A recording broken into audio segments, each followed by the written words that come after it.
Minha mãe colocou a mão no volante como se estivesse me prendendo à mesa. Depois olhou direto para mim e disse, calma como gelo, você não vai receber um único centavo. O cômodo não se moveu. Nem um suspiro, nem um piscar, só aquela frase ecoando na minha cabeça. Dylan deu um sorriso de lado. Laia escondeu um sorriso atrás do copo. Algo dentro de mim deslizou. Coloquei meu garfo e minha faca na mesa devagar, como se estivesse enterrando um corpo. Tudo bem, sussurrei. Então não espere nenhum centavo de mim também. Achei que aquele momento era traição. Eles não sabiam que o golpe real ainda estava por vir. Dirigi até a casa dos meus pais naquela noite, repetindo para mim mesma que era só um jantar. Apenas uma noite tranquila nos subúrbios, a 40 minutos de Portland, com lasanha, conversa fiada e o tipo de calor que eu fingia que ainda existia. O céu já estava escuro quando parei na garagem deles, a luz da varanda derramando pelos degraus como um acolhimento no qual eu não acreditava totalmente. Eu deveria ter notado a tensão no momento em que entrei. O silêncio no ar, o jeito como minha mãe mal levantou os olhos do forno, a troca rápida daquele sorriso secreto entre Dylan e Laia. Mas eu disse a mim mesma para não exagerar. Eu sempre dizia isso. Dentro da casa, o cheiro era de alho, tomate e o limpador de limão que minha mãe usava toda sexta-feira. Era familiar, quase reconfortante. Pendurei meu casaco no mesmo gancho que usava desde o ensino médio e entrei na sala de jantar. A mesa estava perfeitamente posta a guardanapos de tecido, taças de vinho, velas já acesas. Eles só faziam isso quando queriam alguma coisa ou quando algo ruim estava chegando. Meu estômago se apertou. Rebeca, que bom que veio, disse minha mãe sem se virar. O tom era alegre, mas os ombros estavam tensos. Meu pai me deu um aceno rápido, daquele tipo que ele usava quando não queria conversar. Dylan passava manteiga no pão como se estivesse se apresentando para uma plateia. Laia estava ao lado dele, batendo no celular, o brilho iluminando o cabelo lustroso. A irmã da cidade grande finalmente se junta a nós, murmurou ela, sem levantar os olhos. Eu ignorei. Vinha ignorando comentários assim havia anos. Sentamos. Minha mãe colocou a lasanha no centro da mesa e sorriu como se tudo estivesse normal, mas o ar parecia fino, frágil, esticado o suficiente para rasgar. A conversa começou desajeitada a trabalho, clima, aquelas coisas de sempre. Minha mãe perguntou sobre meu último projeto. Meu pai resmungou algo sobre precisar de ajuda com uma torneira vazando. Os gêmeos sussurravam entre si. Mas por baixo de tudo havia outra coisa, esperando. Enquanto eu cortava minha comida, peguei minha mãe me observando, os olhos calculando. Isso me lembrou de todas as vezes em que ela dizia família fica unida logo depois de me passar mais uma conta. Pagamentos da hipoteca, contas de luz e água, a terceira faculdade do Dylan, novos equipamentos para a carreira de influenciadora da Laia, reparos no chalé do lago que eles amavam mas nunca cuidavam. Tudo transferido silenciosamente da minha conta porque, como a mais velha, eu era responsável. Eu costumava achar que ajudar significava que eles me amavam, que ser útil era o mesmo que ser valorizada. Mas ultimamente, cada sacrifício parecia evaporar no instante em que saía das minhas mãos. Minha mãe pigarreou, rompendo o silêncio. Estamos felizes que você veio esta noite, Rebeca. Tem algo que seu pai e eu queremos conversar. Dylan se endireitou na cadeira. Laia bloqueou o celular e o colocou virado para baixo, o sorriso já se formando. Meu coração afundou num alerta que eu não podia ignorar. O que quer que estivesse vindo, não era conversa banal de jantar. Era outra coisa, algo para o qual eu não estava preparada. Minha mãe não pegou o garfo. Ela pegou a pasta ao lado do prato. Um maço fino de papéis preso com um clipe no canto superior, já amassado de tanto manuseio. Ela pousou a mão sobre ele como se estivesse marcando território. Rebeca, disse ela, o tom leve de um jeito que fez minha pele arrepiar, seu pai e eu finalizamos o testamento. Queríamos que você soubesse diretamente por nós. O ambiente mudou. As velas vacilaram. Até o zumbido do refrigerador pareceu desaparecer. Meu pai manteve os olhos na mesa. Dylan se recostou, braços cruzados, parecendo satisfeito demais. Laia prendeu uma mecha de cabelo atrás da orelha, me observando como se esperasse uma reação. Meu coração deu uma única batida pesada. O testamento, sim, respondeu minha mãe, deslizando a pasta para mais perto de mim. É tudo muito simples. A casa, o chalé do lago, o que restar da poupança, tudo vai para o Dylan e para a Laia. As palavras caíram tão planas, tão casuais, que por um segundo minha mente se recusou a entendê-las. Pisquei para ela, para a pasta, para o jeito como ela disse tudo, como se fosse apenas a previsão do tempo. Desculpa, minha voz saiu fina. Você está indo bem sozinha, ela continuou, como se estivesse recitando algo ensaiado. Você não precisa de nada de nós. Seus irmãos, porém, poderiam usar o apoio. Eles ainda estão encontrando o caminho deles. Encontrando o caminho. Um caminho que, aparentemente, era pavimentado com o meu dinheiro. Dylan sorriu de canto. Só queríamos garantir que não houvesse confusão depois. O sorriso de Laia se afiou. Você sempre cai de pé, Rebecca. Alguns de nós não têm essa sorte. Uma risada amarga subiu pela minha garganta, mas eu a engoli. Então, deixa eu ver se entendi direito, disse baixinho. Eu paguei a hipoteca todos os meses. Eu cobri as contas. Eu paguei para o Dylan trocar de curso como se fosse um hobby. Eu paguei para arrumar o chalé para que todos vocês pudessem aproveitar o verão. E eu fico com nada. Minha mãe soltou um suspiro dramático. É exatamente por isso que não queríamos te contar ainda. Você sempre transforma tudo em dinheiro. Porque eu sou a única trazendo dinheiro, eu disse, sentindo a voz tremer por baixo. Meu pai finalmente falou, quase num sussurro. Rebecca, querida, você é estável. Você vive confortavelmente. Você vai ficar bem. Seus irmãos precisam de mais ajuda. Eu o encarei. O homem que me ensinou a andar de bicicleta não conseguia nem olhar nos meus olhos. Laia deu de ombros, o tom meloso. Talvez se você não tentasse sempre ser a heroína, não estaria tão chateada. Dylan riu. Sério, ninguém te obrigou a ajudar. Ninguém me obrigou. As palavras bateram mais forte do que deveriam. Anos de sacrifícios todos embalados como dever, amor, família evaporaram num simples dar de ombros.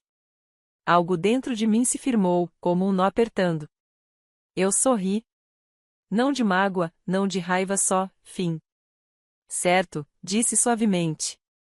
Então não esperem um único centavo de mim também. A mesa ficou imóvel. Até o ar pareceu mudar. Peguei meu guardanapo, dobrei com cuidado e coloquei garfo e faca na mesa, lenta e deliberadamente. Depois me levantei. Os rostos deles ficaram borrados atrás de mim enquanto eu caminhava para o corredor. Eles achavam que o testamento era traição. Não faziam ideia do que tinham acabado de iniciar. A volta para o centro de Portland pareceu mais longa que o normal, como se a estrada tivesse se estendido durante a noite. Gotas de chuva batiam no para-brisa, transformando os postes em riscos dourados, mas eu mal via qualquer coisa. A voz da minha mãe continuava se repetindo na minha cabeça, calma e ensaiada, cortando através de mim com a precisão de alguém que havia praticado aquele momento. Você não vai receber um único centavo. Quando cheguei ao prédio do meu apartamento, uma dor apertada tinha se instalado sob minhas costelas. Destranquei a porta e entrei, deixando minhas chaves caírem no balcão com um tilintar trêmulo. O zumbido familiar do aquecedor, o leve cheiro da vela de baunilha que eu tinha acendido na noite anterior. Tudo parecia errado, como se minha casa não combinasse mais com a pessoa que saiu daquela sala de jantar. Sentei no sofá e encarei meu celular, virado para baixo na almofada. Ele vibrou uma vez, depois outra, depois sem parar. Virei-o, 9 chamadas perdidas, 4 mensagens de voz, 2 textos longos da minha mãe, depois um do Dylan, um da Laia. Não abri nenhum deles. Em vez disso, abri meu aplicativo do banco. A tela se encheu de pagamentos recorrentes, linhas e linhas de responsabilidades que ninguém jamais reconhecia, mas que todos esperavam.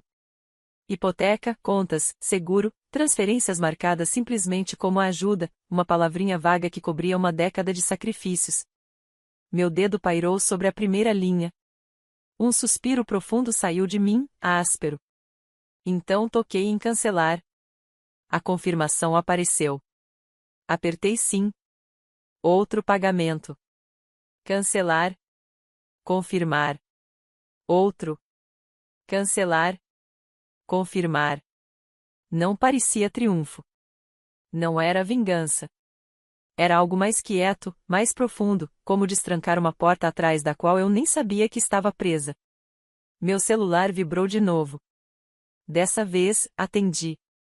A voz da minha mãe explodiu imediatamente. Rebeca, o que você pensa que está fazendo? Não ouse cancelar esses pagamentos. Você está agindo como uma criança. Olhei para a janela escura à minha frente, minha reflexão quase invisível. Eu não sou o seu banco, disse, mantendo a voz firme. Você faz parte desta família, ela rebateu. E família não se trata assim. Eu quase ri. Você quer dizer, do jeito que vocês me trataram hoje? Silêncio. Depois, não distorça as coisas.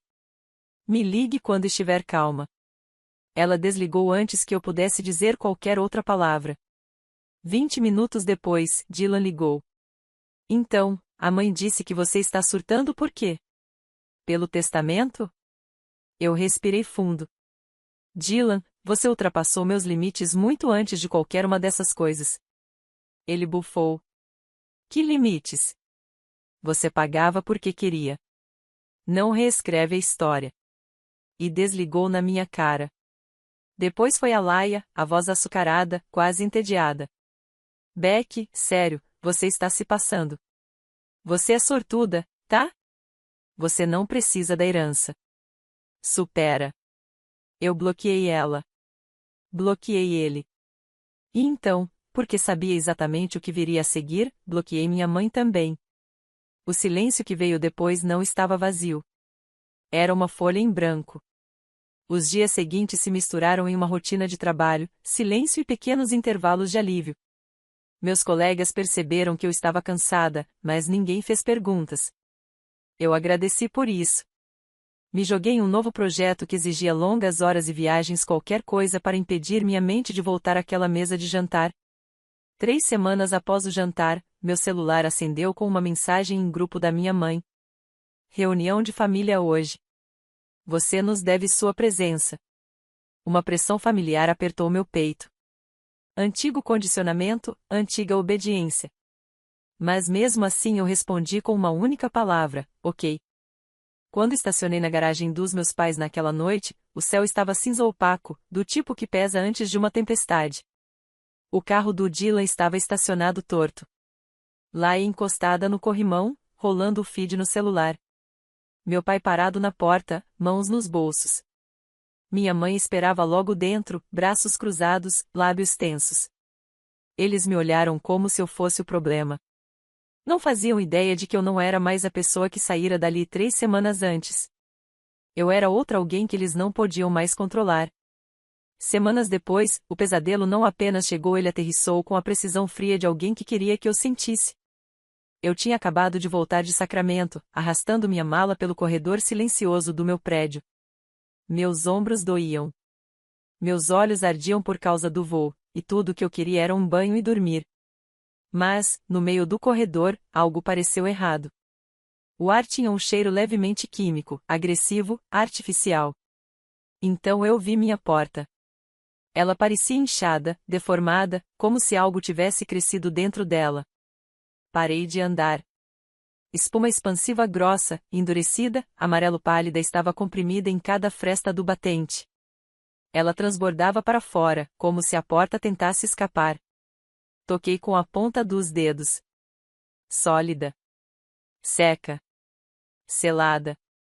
Alguém tinha lacrado meu apartamento. Minhas chaves escorregaram inúteis na minha mão.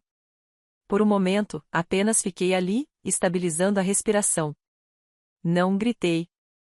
Não entrei em pânico. Apenas senti algo dentro de mim ficar muito, muito quieto, deliberado, pessoal, punitivo.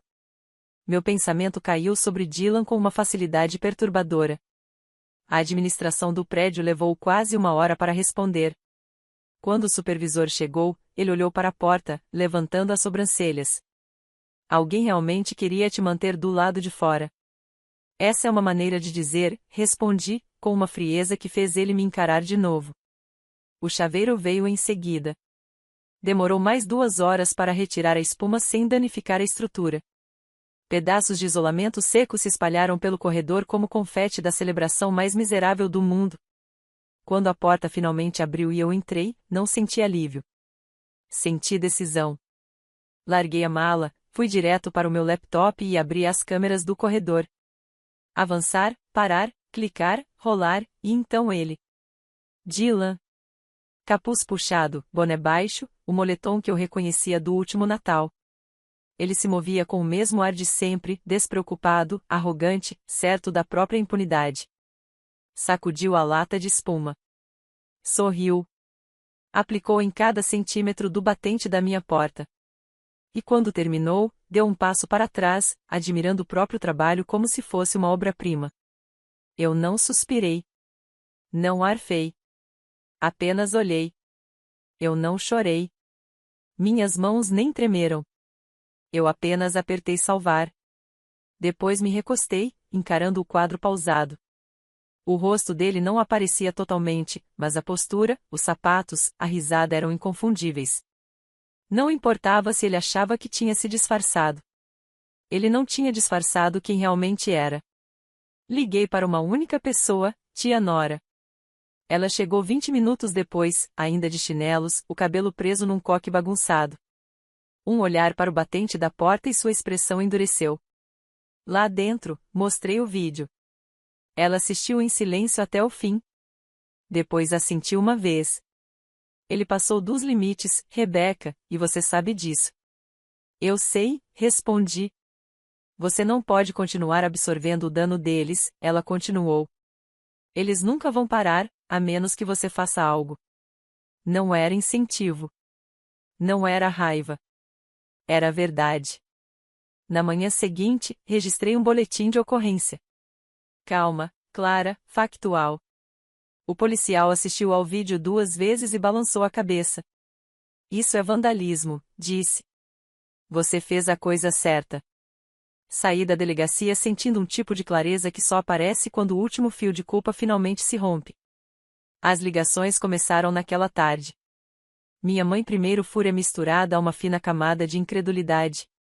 Como você pode fazer isso com seu próprio irmão? Você tem ideia do que começou? Respondi de forma firme.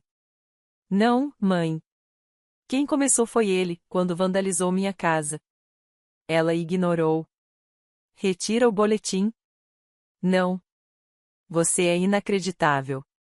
Ela desligou. Depois veio meu pai. O tom dele era controlado, estratégico. Vamos resolver isso quietos. Não há necessidade de escalar. Já escalou, respondi. Ele quebrou a lei. Ele soltou um suspiro irritado. Você está punindo ele. Estou responsabilizando ele. Ele não teve resposta. Então Dylan ligou. A voz dele estava alta, trêmula. Você acha que pode me fazer ser preso por uma brincadeira? Não foi uma brincadeira. Você sempre age como se fosse melhor que a gente. Eu estou mais segura sem você, respondi simplesmente. Ele xingou, gritou, tentou me provocar. Desliguei. Laia tentou depois, fungando como se fosse a vítima. Rebecca, isso pode arruinar a vida dele. Ele deveria ter pensado nisso antes de pegar a espuma. Bloqueei ela. O silêncio voltou, mas desta vez não era o silêncio da culpa. Era um silêncio de consequência. 2 dias depois, meu pai ligou de novo. Sem cumprimento, sem fingimento. O que você quer? Ele perguntou. Sempre era a pergunta errada vinda dele. Quero o valor dos reparos reembolsado, respondi. Tudo. Isso é absurdo. Esse é o valor, retruquei. Ou o boletim permanece. Você escolhe. Ele resmungou algo e desligou. A transferência chegou na manhã seguinte. Exatamente o valor que eu havia colocado no relatório. Nem mais, nem menos. Na descrição estava escrito: acerto de contas. Por um longo momento, encarei a tela. Não me senti satisfeita, nem vingada, apenas livre. O dinheiro não era a vitória. O limite era. Mais tarde, naquela noite, minha mãe ligou pela última vez. A voz dela falhou, não de tristeza, mas de raiva. Você destruiu esta família. Fui até a varanda. A brisa gelada da noite de Portland tocou meu rosto. Não, disse suavemente. Eu só parei de deixar esta família me destruir. Ela prendeu a respiração, ofendida.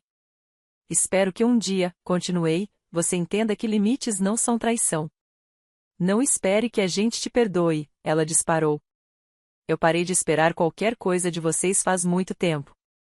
E encerrei a ligação. Naquela noite, de pé no silêncio do meu apartamento, passei a mão pelo batente novo da porta liso, limpo, intacto, um símbolo de algo que eu nunca tivera antes. Uma vida onde eu não era a arma que eles usavam contra mim. Uma vida que eu finalmente estava escolhendo. Agora, nas semanas após o incidente, meu mundo começou a mudar de maneiras que eu não esperava, primeiro silenciosamente, depois com uma espécie de impulso que parecia oxigênio após anos respirando por um canudo. Não havia mais ligações de madrugada exigindo explicações, nem recados cheios de culpa, nem sermões disfarçados de preocupação, apenas silêncio. E, para minha surpresa, o silêncio não parecia vazio. Parecia espaço. As notícias sobre minha família não vinham deles. Vinham da tia Nora, que me verificava a cada poucos dias. Evelyn tinha começado a trabalhar no turno da manhã em uma lanchonete do outro lado da cidade. O sorriso dela, segundo relatos, mais tenso do que nunca. Thomas trabalhava longas horas em uma loja de materiais de construção, visivelmente exausto. Dylan largou o emprego de novo, culpando o estresse de tudo o que havia acontecido. Laia flutuava entre ideias, incapaz de se fixar em algo que durasse mais de uma semana. As crises deles já não me engoliam mais. Não eram minhas para resolver. Enquanto isso, minha própria vida começou a se expandir. O trabalho ficou mais leve, mais claro. Minha gerente percebeu e me ofereceu um caminho de liderança, algo que eu estivera exausta demais para considerar antes. Eu dormia melhor. Voltava a comer refeições de verdade. Meu apartamento parecia mais iluminado, até à noite, como se as próprias paredes tivessem finalmente relaxado. Usei o dinheiro do reembolso, não por rancor, mas por simbolismo, para fazer algo que eu me neguei por anos: reservei uma viagem de 2 semanas para a Itália. Pela primeira vez, não pedi permissão nem me preocupei com quem mais precisava de mim. Florença era quente, dourada, viva. Todas as noites, eu ficava na sacada observando os telhados, deixando a brisa lenta desfazer os nós dentro de mim. Percebi que aquela paz, independência e possibilidade eram o que minha família havia tirado de mim muito antes de a espuma tocar minha porta. Quando voltei para Portland, entrei em um grupo de trilhas. No meu segundo sábado com eles, conheci Alex, uma presença calma, firme, com um riso fácil. Ele não sabia nada sobre minha família. Não no começo. Ele só falava comigo como se eu fosse uma pessoa inteira, não um recurso a ser explorado. Era desarmante e curador. Às vezes, tarde da noite, eu sentia ecos da dor antiga. Não o tipo afiado, apenas sombras. Mas não me definiam mais. Não me controlavam mais. O que mais me surpreendeu foi isso: eu não sentia falta deles. Não de verdade. O que eu sentia falta era da versão de mim que acreditava que amar significava se apagar. Mas ela se foi, e alguém mais forte tomou o lugar dela. Eu costumava acreditar que se afastar da família era fracasso. Agora sei que pode ser sobrevivência. Eu não perdi um lar. Eu deixei um campo de batalha. E no silêncio que veio depois, reconstruí a mim mesma com mãos mais firmes, limites mais claros e uma vida que finalmente parece minha. Se você já carregou o peso de todo mundo até não conseguir mais respirar, ouça: escolher a si mesmo não é egoísmo. É o começo da liberdade. Se essa história falar com você, me diga de onde você está assistindo. E não se esqueça de se inscrever para não perder o próximo.